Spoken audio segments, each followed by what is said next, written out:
మానవుడి పరీక్ష నిమిత్తం ఆయన సృష్టించాడు.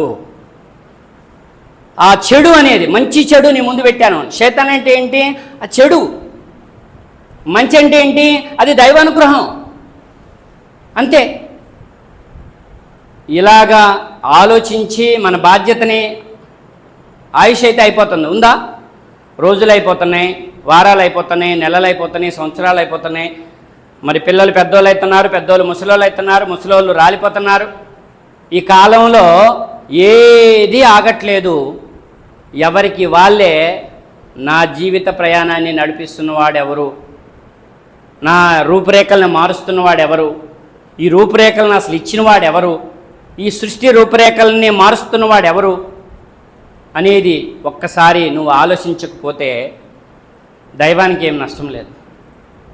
అర్థమవుతుందా? ఇక్కడ వ్యర్థ జన్ములు, కారణ జన్ములు, మంచివాళ్ళు చెడ్డవాళ్ళు, అర్థమవుతుంది. అజ్ఞానులు జ్ఞానులు, మూర్ఖులు మంచివాళ్ళు. ఇలాగా మనం ఏ భాషలో చెప్పినా ఎలా వివరించినా రెండే వర్గాలు ఉన్నారు దైవ దృష్టిలో, గ్రంథాల దృష్టిలో. యుగ పురుషులు మార్గదర్శకత్వం వాళ్ళందరూ ఋషీశ్వరులు ప్రవక్తలు అందరూ చెప్పారు. వాళ్ళ బోధలో, ప్రవక్తలందరి బోధలో, యుగ పురుషుల బోధలో, ఋషీశ్వరుల బోధలో దైవం ఒకే ఒక్కడున్నాడు. గ్రంథాల్లో దైవం ఒకే ఒక్కడున్నాడు. 800 కోట్ల మంది హృదయాల్లో దైవం ఒకే ఒక్కడున్నాడు. అది బయటికి తీసే విధానం మీరే. అడిగితే వాళ్ళు చెప్తారు పుట్టించేవాడు దేవుడా, పుట్టినోడు దేవుడు అంటే పుట్టించేవాడే దేవుడు అని. పుట్టినోడు దేవుడు కాదు. ఈ లోకాన్ని సృష్టించక ముందు దైవం ఉన్నాడు.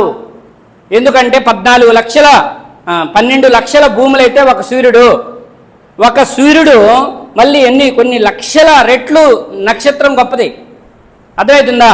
ఈ సృష్టితో పోల్చుకుంటే మానవుడు ఆఫ్టర్ ఆల్ చీమంత కూడా లేడు. ఇది సైన్స్ చెప్తున్నటువంటి మాట, పరిశోధనలో తేలినంత మాట. కానీ ఈ మన ముందు చీమ ఎట్లుంది? అర్రే దాన్ని మనం ఒక్కోసారి కుట్టినా చేసినా ఎట్లా దాన్ని చీమని ఎట్లా నలుపుతాం. మన్ని కాలచక్రంలో దైవం చీమను నలిపినట్టు నలపాలంటే ఆయనకి అరసెక్కన పట్టదు. చీమను నలిపినట్టు నలపాలంటే అరసెక్కన అలా తిరుగుతున్న భూమి ఒక్కసారిగా ఒక సెకండ్ ఆగిందంటే అర్థమవుతుందా? 1000 మైళ్ళ స్పీడ్ ఇది, భూమి స్పీడ్ ఎంత? 1000 మైళ్ళు సుమారు చెప్తున్నాను. నేను చదివాను కానీ నేను అవన్నీ పాయింట్లు నోట్ చేసుకున్నాను, నోట్బుక్ తీసుకురాలేదు. స్పీడు 1000 మైళ్ళు చిల్లర తిరుగుతుంది గంటకి. నీకు 100 స్పీడ్ పోతుండే ఒకడు బండి మీద. అర్థమవుతుందా? 100 స్పీడ్ పోయాడు. ఒక్కసారిగా ఆ ఎదురుగేదో వచ్చింది, మనం చూస్తూనే ఉంటాం. ఒక లారీ ఆపి ఉంచాడు, వీడు చూసుకెళ్ళేది పోయి టపీమని కొట్టాడు 100 స్పీడ్లో. బతుకుతురా? బండి బతికిద్దా? వాడు బతుకుతురా? 100 స్పీడ్కే బతకడంటే ఇక్కడ 1000 స్పీడ్ ఉంది భూమి. ఒక్క సెకండ్ ఆగిందంటే ఒక్కడుండడు, ఇసిరి పడతారట. పీస్ అవుతారు, దొరకరు ఒక్కరు కూడా. That is science. దైవశక్తి మిమ్మల్ని, మనందరినీ ఇలా ఆపి ఉంచింది. ఆ నిజమైన దైవశక్తిని వదిలేసి మనం నిజమైన దైవానికి గౌరవం ఇవ్వాలి, నిజమైన దైవశక్తిని తెలుసుకోవాలి, నిజమైన దైవానికి భక్తి చేయాలి.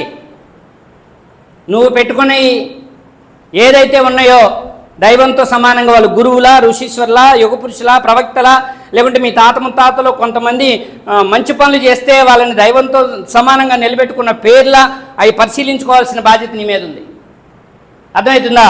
గౌరవార్థం కొంతమంది పెట్టుకున్నటువంటి తాత ముత్తాతల కాలంలో మంచి పనులు చేస్తే దేవుడు అన్నారు. అలా పెట్టుకున్న పేర్లా ఇంకో వారసత్వంగా మనకుంది. ఆడ కొన్ని ఫోటోలు ఉంటాయి, ఆ ఫోటోల పక్కన మన తాతయ్య చనిపోతే తాతయ్య ఫోటో కూడా పైన ఎక్కి అందరికి కలిపి ఆరాధన చేసేటటువంటి ఒక ఆనవాయితీ కూడా మనకుంది అంతకుముందు. అవునా కదా? అలా ఎక్కిన ఫోటోలా అంతకుముందు ఫోటోలు కూడా ఎలా వచ్చినాయేనా? దైవం భూమి మీదకి రాడు, రాడు. మరి వీళ్ళు ఎవరు ఆలోచించుకోవాలి, ఎవరు పరిశీలించుకోవాలి? ఈ జ్ఞానం ఎప్పుడు నీకు రోజు తెల్లారుతుంది. ఎక్కడైతే తెల్లగా తెల్లారింది, ఇక్కడ మేలుకు వచ్చింది దేవుడి విషయంలో, జ్ఞానం విషయంలో ఎప్పుడు నీ మెదడు తెల్లారిద్ది, నీ మెదడు తెల్లారిద్ది అనేది నువ్వు ఆలోచించుకోవాలి. లేకపోతే రెండే మాటలు చెప్పి నేను ముగిస్తున్నాను. అన్ని అనుగ్రహాలు ఇచ్చాడు దైవం. అర్థమవుతుందా? అన్ని అనుగ్రహాలు ఇచ్చాడు, లెక్కలేనన్ని అనుగ్రహాలు ఇచ్చాడు. కొన్ని బాధ్యతలు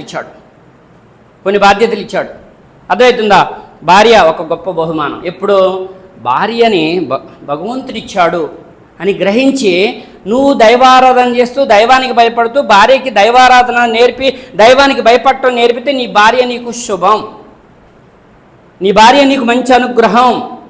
లేకపోతే నిన్ననే పేపర్లో చదివాను, ఇవాళ కూడా పేపర్లో వచ్చి ఉంటుంది. ప్రియుడితో కలిసి భర్తని లేపేసిన భార్య. అక్కడెక్కడో జరిగింది, నాకు జరగదులే అనుకుంటా. ఇది ఒక పెద్ద అశ్రద్ధ. ఈ అశ్రద్ధ వీడు ఆ చూసి నీకు చూపిస్తున్నాడు. గురిగిందంట, ఏదో కింద నలుపు ఎరగదంట. అర్థమవుతుందా? ఏలెత్తి సమాజాన్ని చూపించడం కాదు, అది చూసినప్పుడు నేనేంటి అని నువ్వు ప్రశ్న వేసుకోవాలి. పిల్లగాళ్ళందరూ చెడ్డోళ్ళే, మా వాడు మంచోడు, మా అమ్మాయి మంచిది. ఎప్పటి వరకే నీకు దేవుడు ఎవరో తెలిసి, దైవశక్తి ఏంటో తెలిసి, సృష్టి ఎలా నడుస్తుంది, సృష్టిని ఏ శక్తి నడిపిస్తుంది, నన్ను ఏ శక్తి పెద్ద చేసింది, నాకు ఏ విధంగా సంసారం అనే బంధం పెట్టి, భార్యను దగ్గర చేసి సంసారం అనే బంధం పెట్టి, ఈ సంసార బంధంలో పిల్లల్ని ఎవరిచ్చారు అనే బుద్ధి జ్ఞానాలు మనకి వికసించకపోతే, ఆ పిల్లల్ని మంచిగా చిన్నప్పుడు ప్రేమగా సాధిను, పిల్లలే లోకం, పిల్లలే లోకం, డబ్బే లోకం, డబ్బే లోకం, భార్యే లోకం. ఆ పిల్లలకి దేవుడెవరో తెలియదు, నీకు దేవుడెవరో తెలియదు. ఆ పిల్లలు శుభాలుగా ఎదగాల్సినటువంటి పిల్లలు 10th వచ్చేసరికి శాపాలు అయిపోయారు. ఇప్పుడు నిన్న జరిగిన సంఘటనే తీసుకుందాం, అర్థమవుతుందా? ఎంతమంది తల్లిదండ్రులు ఉన్నారండి 7th దాటి 10th చదువుతున్న పిల్లగాళ్ళ పేరెంట్స్, మా పిల్లగాడు మా మాట వింటలేదు, సార్ని అడిగితే చెప్తారు ఒక్కొక్కరు కంప్లైంట్లు. మా పిల్లగాళ్ళు మా మాట వినాలంటే ఏం చేయాలో చెప్పండి అని పేరెంట్స్ తలలు పట్టుకుంటున్నారు. టీచర్లు అయితే ఇక వదిలేశారు, మేమేం చేయలేం సార్, పిల్లగాళ్ళని కొడితే పేరెంట్స్ మా మీదకి వస్తారు, వాళ్ళు బాగుపడిని చెడిపోని పాఠాలు చెప్పడం వరకే మా డ్యూటీ, ఇంతకు మించి మేమేం చేయలేమని పిల్లగాళ్ళ యొక్క ప్రవర్తనకి టీచర్స్ విసిగిపోయారు. పేరెంట్స్ ఏం చేయాలో అర్థం కాక తల్ల పట్టుకుంటున్నారు. మొక్కై వంగనది మానయ్యొంగున. ఇవాళ నేరాలు ఎవరు చేస్తున్నారయ్యా? చదువుకున్నోడు అంటే, నేను సామెత మామూలుగా చెప్తున్నా, చదువుకున్న వాళ్ళకంటే ఎవరో మేలు అంటారు. నేను కులాలను ఎంచట్లేదు దయచేసి, గొడ్లు కాసేవాడు మేలు కాకుండా ఇంకో మాట అంటారు. మనం ఎవరిని కించపరచట్లేదు. ఎందుకు వాళ్ళని ఆ మాట అన్నారు అంటే, వాళ్ళు ఎన్ని బట్టలు తెచ్చినా ఎవరింటికి వాళ్ళకి జాగ్రత్తగా అప్పచెప్తారు, ఉతికి ఎవరి ఏంటి అనేది వాళ్ళు లెక్క అప్పచెప్తారు. ఇక్కడ ఇవాళ చదువుకున్నోడే నేరాలు ఎక్కువ చేస్తాడు.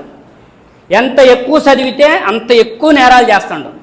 అంటే ఈ చదువుతోని దైవ భయం రాదు అని తేలిపోయింది. మరి ఏం చదువు కావాలి? ఆధ్యాత్మిక చదువు చిన్నప్పటి నుంచే కావాలి. గ్రంథాల్లో ఉన్న జ్ఞాన వెలుగుని పిల్లగాళ్ళకి నేర్పాలి. ఇది ప్రభుత్వమే బాధ్యతగా తీసుకోవాలి. అర్థమవుతుందా? ప్రభుత్వమే బాధ్యతగా తీసుకోపోతే పేరెంట్స్ అన్న బాధ్యతగా తీసుకోవాలి. లేకపోతే ఆ పిల్లలు పెరిగి పెద్దయి తల్లిదండ్రులకి శాపమవుతారు. ఏంటంటే, వాళ్ళకి ఈ ప్రాపంచిక చదువు చెప్పినోడు డాక్టర్ని చేసినవు, ఆ డాక్టరే నీకు శాపమై ఒక సూదేసి ఎవడికి తెలియకుండా రేపు చంపేస్తాడు. అర్థమవుతుంది? ఎందుకు? నీ కోట్లు ఉన్నాయి, నువ్వు డాక్టర్ని చదివిస్తావు, ఆయన కోట్లు సంపాదించుకోవచ్చు, లక్షల కోట్లు సంపాదించుకోవచ్చు ఆయన కూడా. కానీ అక్కడ ఉండదు బుద్ధి. మన బుద్ధి అంతా కూడా మనకి ఎంత ఉందనే దాని మీద ఉండదు, అప్పనంగా యాడ్ నుంచి వస్తుంది అనే దాని మీదే ప్రతి ఒక్కరి బుద్ధి ఎక్కువ ఉంటుంది. గడ్డి తింటారు అన్నమాట బుద్ధి. అర్థమవుతుందా? కాబట్టి నీ కొడుకు శుభంగా మారేది నీ చేతిలోనే పెట్టాడు, శాపంగా మారేది నీ చేతిలోనే పెట్టాడు. ఇక డబ్బు అలా హాకమత్త కాసారు హత్తాదుర్తములు ఒకరి మించి ఒకరు సంపాదించాలని ధ్యాసలో పడిపోయారు కదా. ఈ ధ్యాస, నువ్వు ఈ ధ్యాసలో పడి ఏం చేసినావు? దేవుడిని మర్చిపోయాను, దేవుడి యొక్క ఆజ్ఞని మర్చిపోయాను, ఈ లోకంలో నీ జీవిత లక్ష్యం మర్చిపోయాను. నువ్వు ముసలోడివైనా కానీ నాకు ముసలితనం ఎట్టొచ్చింది, నాకు ఇష్టం లేని ముసలితనం ఎవరిచ్చారు నాకు అనే ఆ ఆలోచన కూడా నీ మైండ్లో వచ్చిపోయింది. ఇక ఈ డబ్బుని రోగం వచ్చి హాస్పిటల్ పాలన్న అవుతుంది ఆ డబ్బు, అంతేనా? లేదంటే ఆ డబ్బు అలానే ఉంది అంటే, సక్రమ మార్గంలో నువ్వు సంపాదించలేదంటే నీ కొడుకు లేదా నీ బిడ్డ మయ్య ఎప్పుడు చస్తాడో, మయ్య చస్తే ఆ ఆస్తి అంతా నాకు వస్తుంది. అప్పుడు దాకా తాళాలు బొడ్లోనే పెట్టుకున్నాడు, ఆ జేబులోనే పెట్టుకున్నాడు, మొలతాడికి పెట్టుకున్నాడు. ఇది ఎప్పుడు చస్తాడు, ఇటు చస్తే నాకు డబ్బు వస్తుంది. నువ్వు అదే నేర్పినావు, మరి నువ్వు అదే నేర్పినావు. అర్థమవుతుందా? లేదు, అలా నువ్వు మంచిదారిలో నేర్పితే కూడా వాళ్ళు నేర్చుకోకపోతే చెడుదారిపోతున్నారంటే నీకు ఒకడు ఉన్నాడు సాయం చేయడానికి. ఎవరైనా? ఆ దైవం. 2 చేతులు ఎత్తితే నిన్ను ఆయన కాపాడతాడు. నీ కొడుకు నుంచి కాపాడతాడు, నీ భార్య నుంచి కాపాడతాడు, నీ డబ్బు నుంచి కాపాడతాడు.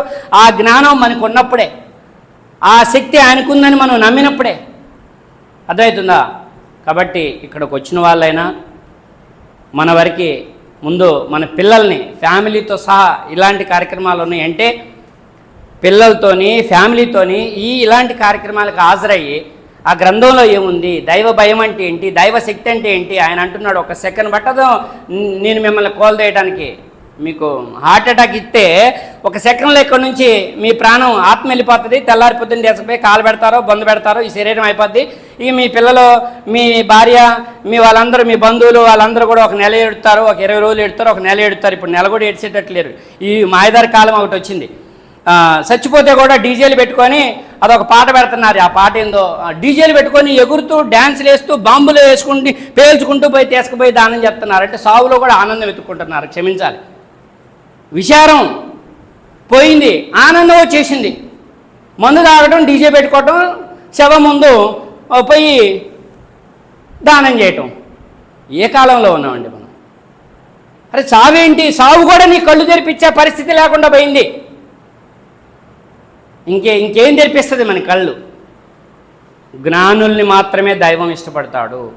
మీ శుభాల్ని, మీ భార్యని, మీ పిల్లల్ని, మీ ధనాన్ని, మీ బలాన్ని మీరు శుభాలుగా మార్చుకోవడానికి ఒక గొప్ప జీవితం, గొప్ప అవకాశం, గొప్ప లోకం దైవం మనకి అనుగ్రహించాడు. అవే శాపాలు అయితేనే నీ శరీరంలో ఉన్న కళ్ళు, చెవులు, కాళ్ళు, చేతులు, పంచేంద్రియాలు నువ్వు దైవ అనుగ్రహాలు ఇవని గుర్తించినప్పుడు అవి నీకు మిత్రులు అన్నాడు భగవద్గీతలో. ఈ కళ్ళు, ఈ పంచేంద్రియాలు ఎప్పుడైతే నావి అనుకున్నావో అవి నీకు శాపాలు అన్నాడు భగవద్గీతలో. సేమ్ ఖురాన్లో కూడా అంతే అన్నాడు. ఇవాళ జుమ్మా ఖుత్బాలో చెప్పాను, కళ్ళు, మనసు వీటన్నింటిలో 2 లేఖకులు ఉండి రాస్తున్నారు అని చెప్పి సూర్య కాఫ్లో చెప్పడం జరిగింది. అర్థమవుతుందా? కాబట్టి ఇలాంటి కార్యక్రమాలప్పుడు ఫ్యామిలీతో తీసుకురండి, పిల్లల్ని తీసుకురండి, వాళ్ళకి నేర్పిండి. మళ్ళీ వచ్చే వారంలోపు 2 మాటలు నేర్చుకోండి. అర్థమవుతుందా? రోజుకు ఒక మాట నేర్చుకున్నా కానీ ఒక మాట, ఒక్క లైన్ కూడా కాదు, సగం లైన్ నేర్చుకున్న వారంలో మీకు 7 మాటలు వస్తాయి. అర్థమవుతుందా? వారంలో 7 మాటలు అంటే నెలకి 3 ఏళ్ళు 200 మాటలు వస్తాయి. మీరు మంచి జ్ఞానం మాటలు 200 నేర్చుకొని మీ పిల్లలకి దాంట్లో ఒక 100 నేర్పినా, ఒక 50 నేర్పినా అవే మీకు రక్షణ కవచాలు. 2 చేతులెత్తి నా కొడుకు నుంచి నన్ను కాపాడు అల్లా అంటే ఆయన ఎమ్మటే టేకప్ చేస్తాడు కేసు. అర్థమవుతుందా? విషయం అర్థమైందా?